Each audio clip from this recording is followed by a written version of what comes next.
Jürgen, first of all, yeah, I can hear you. Can you hear me? Yeah. Hi. Yeah.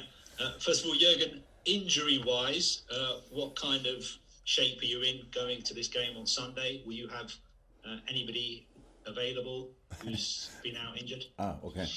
I thought if you have anybody available, yes, we have anybody available or somebody. I don't know yet. We will see. So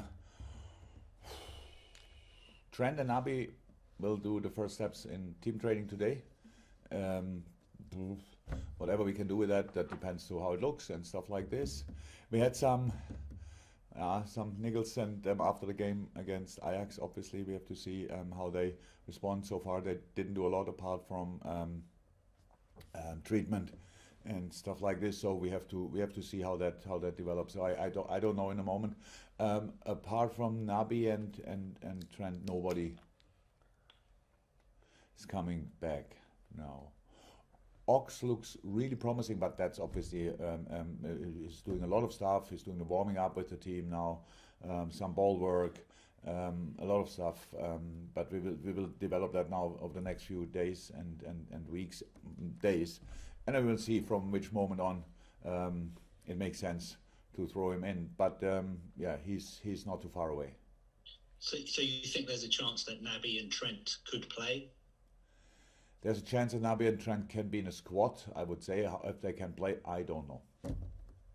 If they're in a squad, then they can play, but if they can start or play 90 minutes, then I don't know. So, but I think there's a chance that they are in the squad, yes. Also, it looks like you have an exceptional young goalkeeper.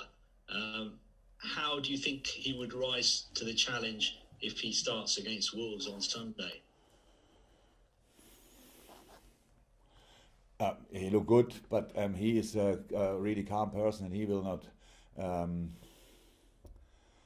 What is that? The English saying for that? So he will not be now flying the whole week. So he's a hard worker, and we will see, there's no doubt that he will deal with all the fuss around him pretty well. Yeah, it was a big call to throw him in that game, but thank God it worked out. That's unfortunately not always the case. That doesn't make the players worse. That just is then wrong timing of the manager. So for him it was right. That's good. And now we will see how we carry on. Final one, Carve. There was a Premier League. Just my final question. There was a Premier League shareholders meeting yesterday, and the issue of 5 substitutes was not raised. Are you surprised at that? And are you still hopeful that it will happen sometime this season? I was not surprised because I knew about it. Yeah, I think that information speaks for itself. Nobody thought it would go through. I told you about the fact that in the managers' meeting it was if we would have voted that day, which we were not allowed to, then it would have been through 100% with 15 or 16 votes, whatever. That it didn't happen since then is obviously a sign that some shareholders, some CEOs, sporting directors, whatever, see it differently to their managers.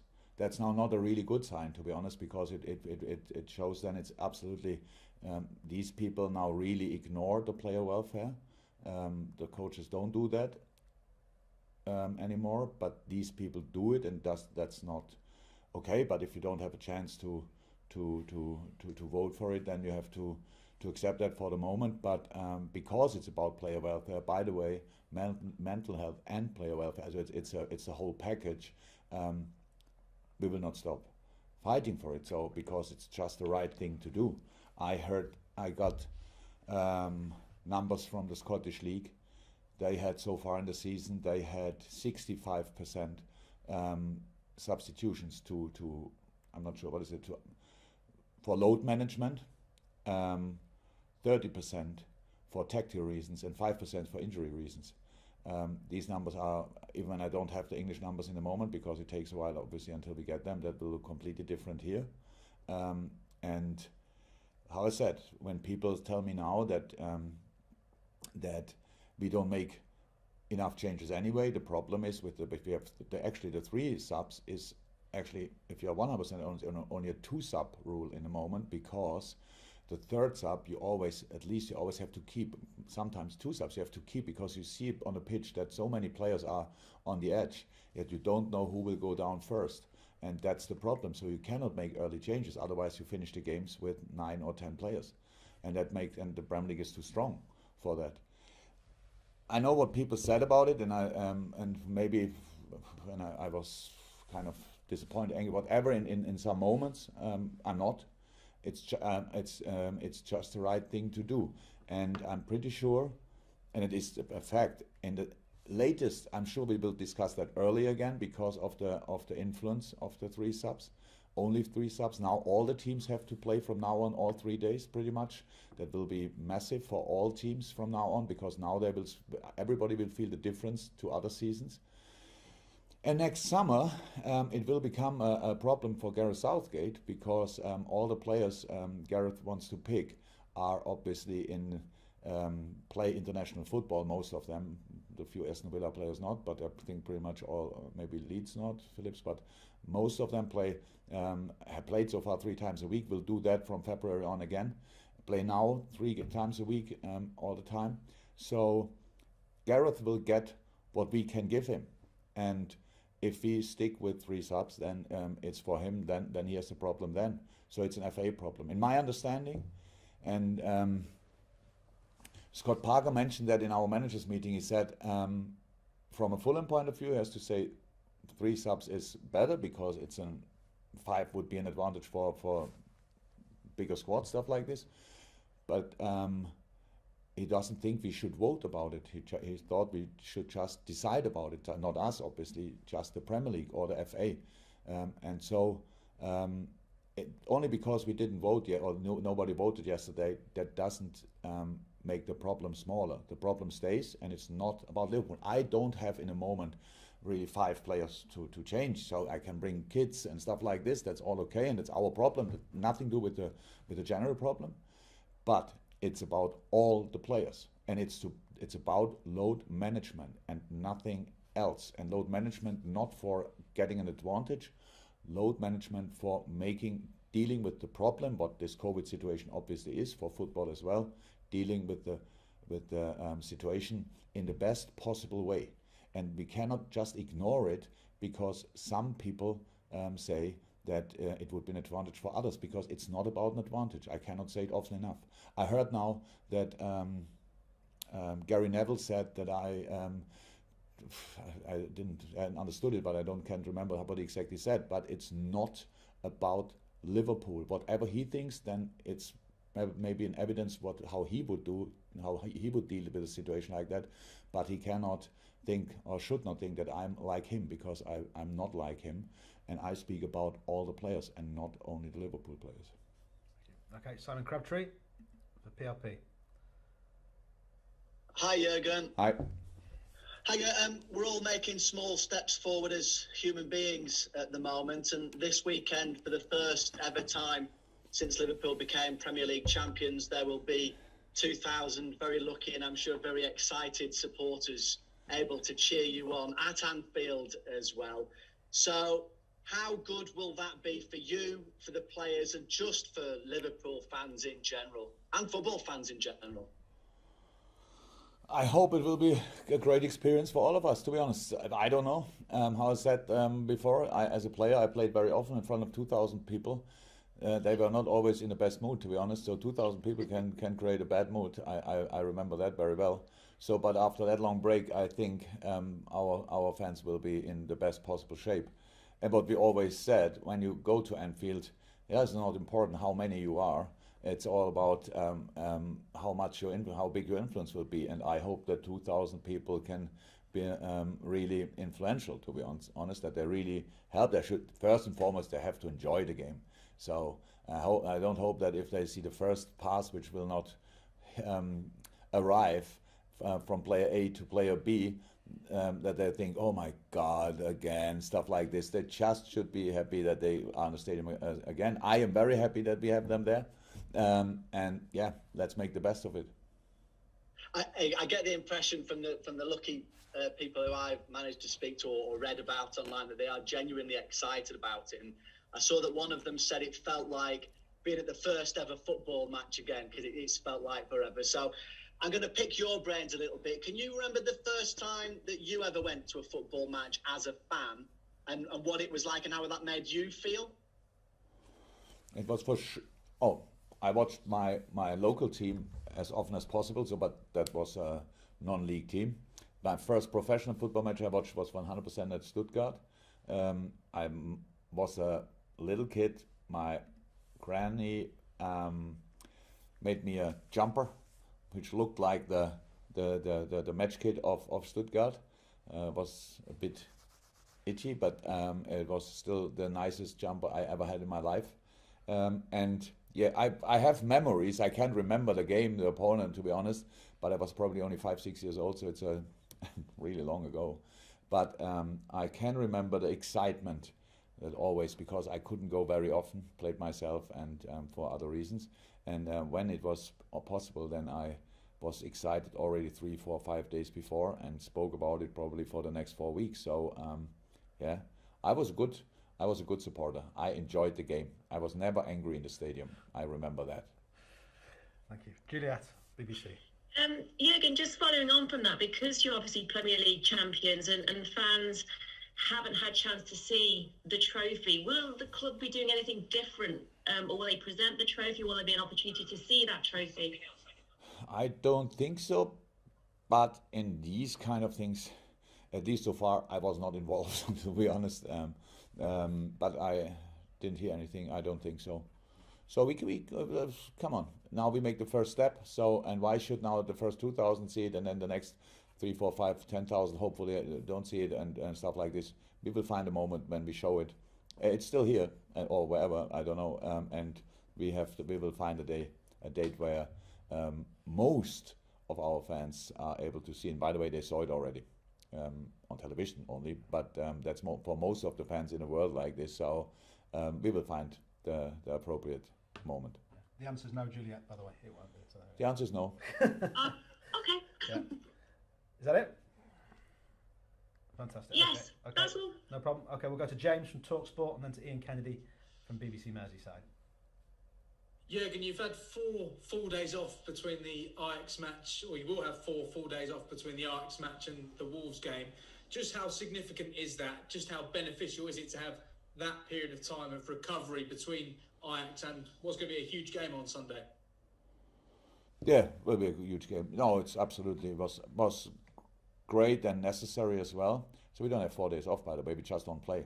But in our normal weeks, we would play today. And I sit here and I feel pretty good. But I'm very happy that we don't have to play today, to be honest. So we have now 2 days again to prepare, and that's what we will do. And you saw it in games, whatever. Days off for players are rare, but very important. Most of the time we cannot give it. We try to squeeze out everything we can, and that's what we did this time as well. So yeah, I was really pleased about the opportunity, but that I think you knew that anyway. Okay. Ian Kennedy, BBC Merseyside, then Carl Markham for Press Association, and then if we could start having hands up from the daily newspapers, which will be the first embargoed section. But Ian first. Hi Jürgen.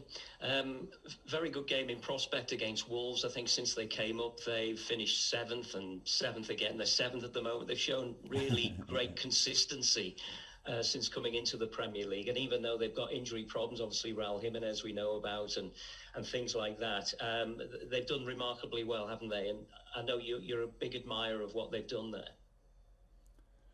I am, because it's just good. It's just good. And when you play them, they don't even play like the 7th of the league. They play like an absolutely top team. And they had now in the especially last year, they had the European League to deal with, and they did it exceptionally well, to be honest.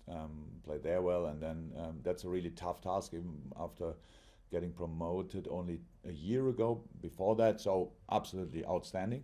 Nunes doing an exceptional job. Top recruitment. Quite a few players from Portugal. It's clear with all the people working there in the club, but top players, and yeah. But nothing bad to say about them. Now they changed system slightly. I'm not sure if they will play against us like this. That makes it even more tricky, that you don't know exactly what they will do. They don't know exactly what we will do, which is good. So same situation. Let's play the game. And with fans on the issue of fans coming back into the stadium, I think there's some research done that suggests that since fans haven't been able to come in, the home advantage has narrowed, if you like, and yet you've been able to keep your long unbeaten run going at home. How difficult, though, has that been, or has it been more difficult, obviously, without the fans being in the stadium? Everything has been more difficult without the fans. Absolutely everything. But we, from a specific moment on, we didn't think about it anymore, because you cannot change it, and it makes no sense if you go always in an empty stadium and think, oh my God, it's still empty. We don't go on a bad pitch and think, oh my God, a bad pitch. You have to deal with it, and so we have to deal with no fans, and now we have a few back, which is really nice, especially nice for the people. It's really congratulations to all the 2,000 who get the opportunity to come, and so it's very important for the clubs as well, because it gives us the chance to show that we can deal with it, that maybe in a month or so or two we can bring in more people and all these kind of things. It's very, very important, and but it's nothing to do with us, to be honest. So our job is to deliver results and performances, and at football is always you have to deal with circumstances, and football is more difficult on a bad pitch. Football is more difficult with wind. Football is more difficult without supporters.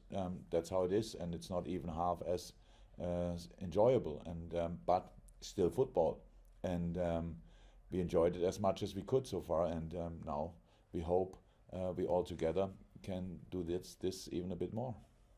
Okay, thanks, Ian. And the final in the Open before we go to the first embargo section is Carl Markham in a very festive house, I'm guessing, somewhere. With a blue Christmas tree, sorry. It's a lot of blue in. Yeah. Blue, green, red, purple. A little bit red. Red is actually not really represented. Down the bottom. Down the bottom. That's good. Okay. That's okay. Yeah.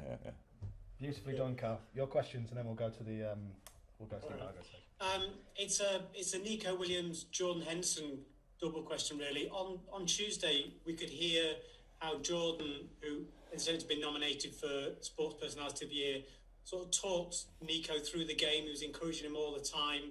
I just wondered how important that unseen role that we don't usually hear or see on the pitch is with Henderson. Oh, very important. Very important. Hendo will be fine even in life after football. If there's a life after football, I mean, if you want to stay in football, that's possible for him as well. But if you want to do something completely different, he will be fine in that as well, because it's just a smart person, a very thoughtful person, caring person, and so you saw that, and a leader as well. You saw that in the summer when there were some issues with players and stuff like this, where they had to find solutions, and Hendo was maybe the voice of that group. And that's a lot of work, to be honest. Now with the young players, it would not be fair to mention only Hendo, to be honest, because yes, on the pitch, Hendo is probably the one you hear the loudest. But we have a lot of players who help the kids really a lot, and that's necessary. So I don't sit with them in the dressing room. I don't during the week and all these kind of things. There's a lot of time to talk the wrong stuff, but you can talk as well the right stuff. And our experienced players are the perfect role models, and that makes it easy for the. So it's not that our young kids don't know exactly how they should behave or should do this or that, because they see it every day. They see it every day in training, every day on the pitch. These boys train like they had never trained before. It's the first session or whatever, and that's absolutely exceptional. Yeah, and that makes it all easier. And of course, it's for a young boy, it's important that you have this feedback on the pitch, because it calms you down in some situations and it pushes you in others. Really, very, very important role. And just a quick one to go back on the goalkeeper situation. Kelleher has been the long time number 3, I guess, but has he done enough now to be considered a number 2, like genuine backup to Alisson?